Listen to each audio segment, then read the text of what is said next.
Good morning friends, welcome to my channel. কেমন আছো সবাই? এখন বাজছে ঘড়িতে 6:45। তো আশা করছি ভালো আছো। আমার চ্যানেলে সবাইকে স্বাগত। তো দেখো, আর বাসি কাজ সেরে ঠাকুরকে জল ঠল দেওয়া হয়ে গেছে। তো ছাদে আসলাম।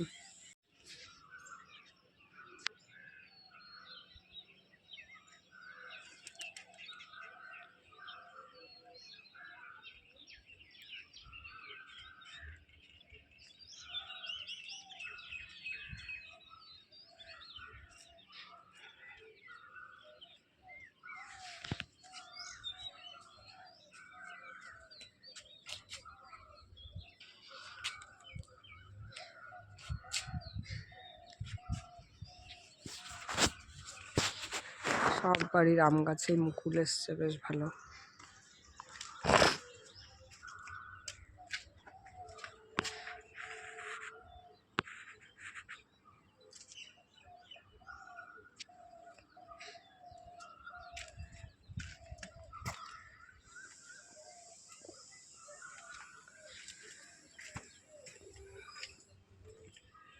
আমার ড্রাগন গাছও বেশ বেড়ে চলছে।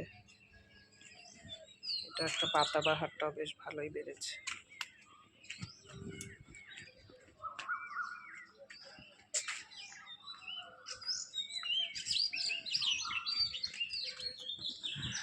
দেখো, টমেটো গাছগুলো বেড়ে গেছে।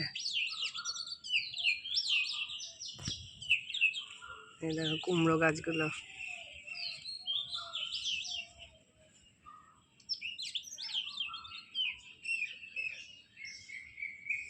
কত বড় বড় হয়ে গেছে কুমড়ো গাছগুলো।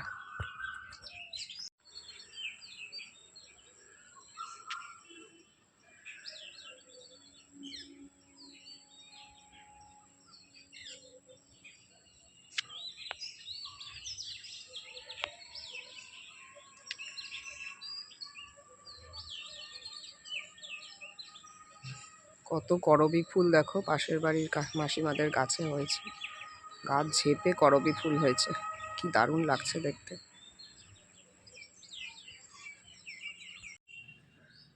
বন্ধুরা, তো আজকে বানালাম চালের পাঁপড়, শুকাতে দিয়েছি, পরে নিয়ে আসবো ছাদ থেকে। বাজার থেকে আনলাম কুল। এই দেখো 1 কিলো কুল, সজনে ডাঁটা, ধনে পাতা,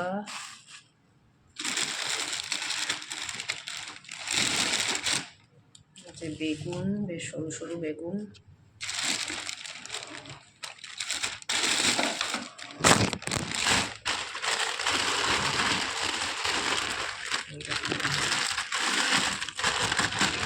পটলও নিয়েছি, এঁচোড়,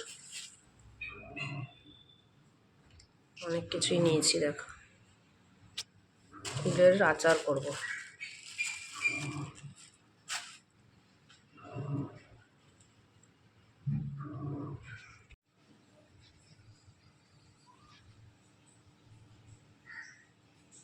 কুলগুলোকে সব এবার ফাটিয়ে ফাটিয়ে দেখতে হবে কোন কুলে পোকা আছে, কোন কুলে পোকা নেই। তো বন্ধুরা, এই যে নিম পাতাগুলো এনেছিলাম, তো ওগুলোকে ধুয়ে একটুখানি রোদে শুকিয়ে নিয়েছি। তো এখন দেখো বন্ধুরা, একটু তাওয়াতে নিম পাতাগুলোকে দিলাম। এবারে ডাঁটির থেকে পাতাগুলো এমনিই ছেড়ে চলে আসবে। তো দেখো, এগুলো একটুখানি ভালো করে শুকাতে দিলাম। ইন্ডাকশানে তাওয়াটা বসিয়ে পাতা এইগুলোকে দিয়ে দিয়েছি। তো দেখো, এবারে এখান থেকে পাতাগুলো কেমন ছেড়ে আসবে দেখবে। তো দেখো বন্ধুরা, শুকিয়ে গেছে। আমি এবার এগুলোকে ঘষে নিচ্ছি, ডাঁটাগুলো ফেলে দেবো, আর পাতাগুলো সব বেরিয়ে আসছে। এটা দিয়ে নিম দিয়ে বেগুন দিয়ে করব। বেগুনগুলো ছোট ছোট করে কেটে রেখেছি, তারপরে ওগুলো দিয়ে একসাথে করব। তো এই দেখো, দেখতে পাচ্ছ সব গুঁড়ো গুঁড়ো হয়ে গেল পাতাগুলো। তাওয়াতে শুকিয়ে নিলাম, আর সহজ হয়ে গেল কত। সব পাতার ডাঁটাগুলোকে বেরেই চলে আসলো। এবার এগুলোকে আমি ফেলে দেবো, আর শুধু পাতাগুলোকেই রাখবো।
বন্ধুরা, তো জলখাবারে একটুখানি আটা মাখা ছিল, সেটা দিয়ে একটু লুচি বানিয়ে নিলাম, আর একটু ছোলার ডাল করা ছিল, সেটা করে নিলাম। আর এই যে কুলগুলো একটু হালকা শুকিয়ে গেছিলো, তো আমি মৌরি আর মেথি ভেজে নিয়েছি, নিয়ে গুঁড়ো করে নিলাম, আর সাথে দিলাম ধনে গুঁড়ো, জিরে গুঁড়ো, ওইগুলোকেও একটু তাওয়াতে নেড়ে নিলাম। নিয়ে এই দেখো গুড় দিয়ে যা আচার তো ঠিক নয়, চাটনি মতোই করেছি, টমেটো দিয়ে আর দিয়ে। তো ওটাকে পুরো মশলা দিয়ে কষিয়ে রেখে দিলাম। আর একটুখানি বিরির ডাল ভিজিয়ে রেখেছিলাম, ওটাকে আজকে পেস্ট করে রেখে দিচ্ছি। আর সাথে একটু চালও ভেজানো ছিল, চালটাকেও পেস্ট করে রেখে দেবো। তো এই দেখো বিরির ডালটা পেস্ট হয়ে গেছে, এবারে চালটাকেও পেস্ট করে একসাথে মিশিয়ে রেখে দেবো। আর এই দেখো চালের পাঁপড়গুলো বন্ধুরা শুকিয়ে গেছিলো, তো এই যে চালের পাঁপড়গুলো একটু ভেজে নিয়েছি, রেখেছি। এবার এগুলোকে একটু ভেজে নিচ্ছি। দেখো বন্ধুরা কী সুন্দর ফুলে ফুলে উঠছে চালের পাঁপড়গুলো। দুপুরে খাবারের সাথে একটু নেব ভালো করে, আর রেখে দিলাম বাদবাকিটা, আবার কখনো চায়ের সাথেও ভাজা খেতে এগুলো ভালো লাগবে। তো এই দেখো কী সুন্দর ফুলে উঠছে, আর একদম মুচমুচে হয়েছে চালের পাঁপড়গুলো, এত মুচমুচে হয়েছে না, খুব সুন্দর খেতে হয়েছে। একটুখানি খরা করে ভেজে নিচ্ছি, ডালের সাথেও ভালো লাগবে, বিকেলে চায়ের সাথেও ভালো লাগবে। তো এই দেখো বন্ধুরা চালের পাঁপড়গুলো আমার ভাজা হয়ে গেছে।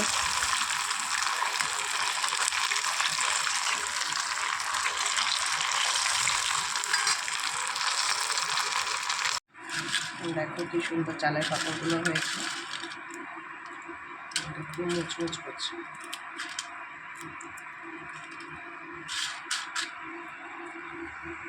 তো বন্ধুরা, ভিডিওটা আর বাড়াচ্ছি না, ভালো লাগলে লাইক কমেন্ট শেয়ার সাবস্ক্রাইব করে দিও। টাটা বাই, সবাই ভালো থেকো সুস্থ থেকো এই কামনা করি। কাল আবার একটা নতুন ব্লগ নিয়ে তোমাদের সামনে হাজির হব।